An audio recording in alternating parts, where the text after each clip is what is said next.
नमस्कार दोस्तों अगर आने वाले समय में अगर लैपटॉप खरीदने का प्लान है, टैबलेट है, अगर पर्सनल कंप्यूटर खरीदने का प्लान है तो थोड़ा सा रुकिए, क्योंकि थोड़ा सा आपको इसमें अपनी जेब ढीली करनी पड़ सकती है। जेब ढीली इसलिए करनी पड़ सकती है क्योंकि आपको इसके लिए थोड़ा सा ज़्यादा पेमेंट करना पड़ सकता है।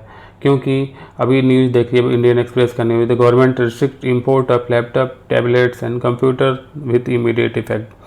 इसमें भारत सरकार के मंत्रालय, ministry of commerce and industry का एक department, directorate general of foreign trade, DGFT के द्वारा एक ऐसे रूल को लगाया गया है जिनसे सब चीज़ों के इंपोर्ट पे बैन इमीडिएट इफेक्ट से बैन कर दिया गया है। इन सब चीज़ों को इंपोर्ट के लिए बैन कर दिया गया है। इसमें आप कोई भी कंपनियां फॉरेन से कोई भी चीज़ इंपोर्ट नहीं कर पाएंगे। इंपोर्ट अगर करेंगे तो उसमें बहुत सारे क्राइटेरियाज हैं, प्रायर अप्रूवल लेना पड़ेगा और उनका जो टेन्योर है काफ़ी समय से इस पर्टिकुलर फील्ड में ही होना चाहिए, तभी वो चीज़ें कर पाएंगे। एनडीटीवी का भी न्यूज़ देख पा रहे हैं, जैसे the central government on Thursday impose restriction on import of laptops, tablets, all-in-one personal computers and ultra-small computers and servers with immediate effect. Any entity or company planning to bring laptop and computer for sale in India will now have to seek permission और licence from the government for their inbound shipments. इसमें अगर company को prior लेना पड़ेगा, approval लेना पड़ेगा, उसके बाद वो चीज़ें कर पाएंगे। The notification in this regard was issued by the directorate general of foreign trade, DGFT के द्वारा इन चीज़ों को नोटिफिकेशन जारी किया गया है। इसमें जो 8471 जो HSN कोड है उसके अंदर 7 कैटेगरीज में इलेक्ट्रॉनिक गैजेट्स जो आते हैं उसके इन चीज़ों को इम्पोज किया गया है, उन चीज़ों को बैन किया गया है। तो दोस्तों समझते हैं कि इस जो इम्पोज है इसको क्यों प्लान किया, मतलब क्यों किया गया, इसके पीछे रीज़न क्या है और इसमें क्या क्या एग्जाम्पशन भी दिए गए हैं कुछ लोगों के लिए। कुछ मतलब एग्जाम्पशन देना काफ़ी ज़्यादा ज़रूरी है, क्योंकि इसे अगर नहीं देंगे तो बहुत सारे लोगों के बीच में फंस जाएंगे। तो इसमें जो फर्स्ट रीजन जो अधिकारी को ज़रा बताया जा रहा है उसमें फर्स्ट रीजन ये है कि भारत का जो आबादी है, अभी भारत की जो आबादी है वो 140 करोड़ के लगभग है और इसमें काफ़ी ज़्यादा इंटरनेट का काफ़ी ज़्यादा प्रसार हो रहा है। और इंटरनेट प्रसार में जो इलेक्ट्रॉनिक गैजेट्स हैं जैसे लैपटॉप, कंप्यूटर्स, टैब हो गया, इनके काफ़ी ज़्यादा इस्तेमाल किया जा रहा है। और इस्तेमाल में जो खासकर चाइनीज़ कंपनी के द्वारा मैन्युफैक्चरिंग जो आइटम है उसमें कुछ सरकार को कुछ ऐसा चीज़ें पता चल रही हैं कि इनमें भारतीय नागरिकों के डेटा के साथ छेड़छाड़ किया जा रहा है। तो सबसे प्राइमरी रीज़न बताया जा रहा है कि जो भारतीय नागरिक हैं उनके डेटा के साथ खिलवाड़, कोई सिक्योरिटी ब्रीच ना हो, इसके लिए इनको इम्पोर्ट पे बैन किया गया है।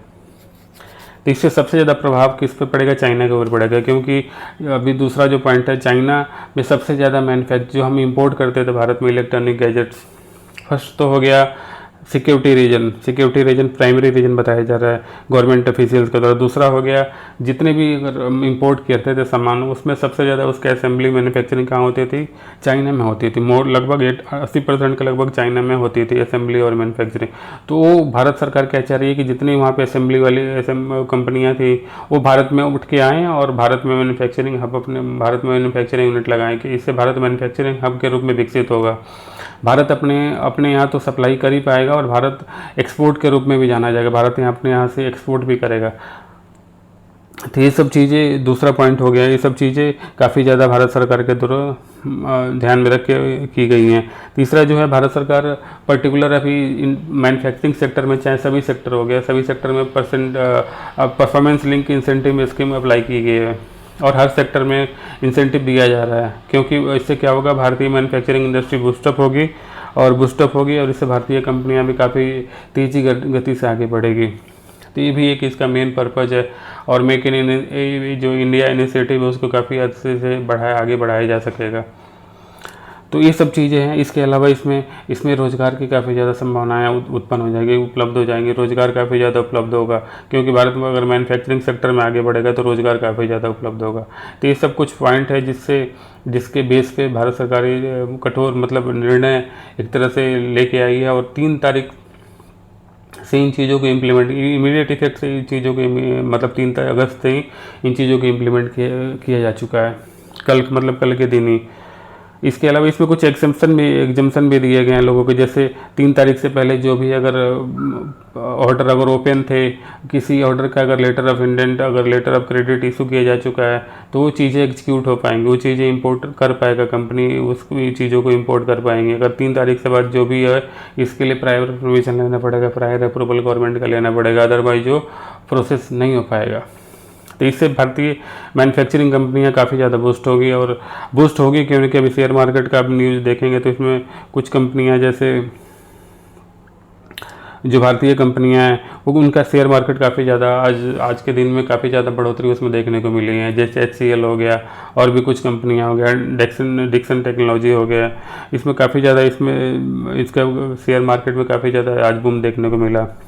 इसके अलावा जो पर्सनल लेवल पे अगर कोई चीज़ें इंपोर्ट कर रहा है, मतलब कोई चीज़ अगर कुरियर के थ्रू मंगा रहा है वहाँ से फॉरेन से, तो इसके लिए भी उसमें ज़्यादा कुछ वो नहीं है, आप कुरियर के थ्रू ये चीज़ें मंगा सकते हैं। ओनली एक या दो मतलब एक लैपटॉप टैबलेट हो गया, all in one personal computer हो गया, ई-कॉमर्स पोर्टल के जरिए खरीद रहे हैं तो इसमें कुछ इम्पोर्ट वाला रूल काम नहीं करेगा। खाली आपको जो इम्पोर्ट का जो मतलब इंपोर्ट शुल्क है, इंपोर्ट ड्यूटी है जो, उसको खाली आपको भुगतान करना पड़ेगा।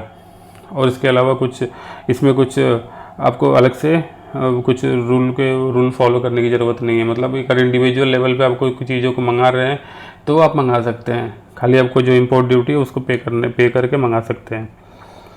इसके अलावा कुछ और इसमें विशेष रूप से कुछ है नहीं, कुछ और जो अभी बताया जा सकता है।